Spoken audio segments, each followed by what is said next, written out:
Parallèlement à des études de lettres, il se forme au métier de comédien au Conservatoire de Lille. Sa carrière au théâtre débute dans la décentralisation théâtrale, quand, en 1971, Jacques Rosner, directeur du Centre dramatique du Nord, théâtre du Lambrequin, lui offre ses premiers rôles.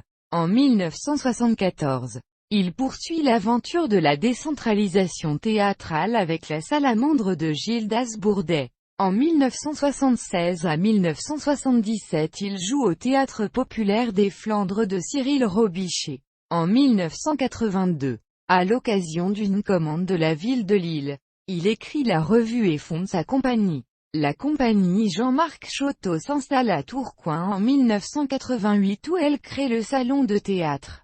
Petite salle propice à un répertoire de théâtre de chambre, comme on le dit de la musique. En 1999, sa compagnie s'associe au Centre culturel Mouocrenois, de l'autre côté de la frontière franco-belge, pour former la Virgule, centre transfrontalier de création théâtrale. Il y poursuit sa triple activité d'auteur, metteur en scène et comédien, à travers des mises en scène d'auteurs contemporains, de nombreuses adaptations de textes non théâtraux, ou des pièces originales comme la revue Le jour où Descartes s'est enrhumé, ou Night Shop.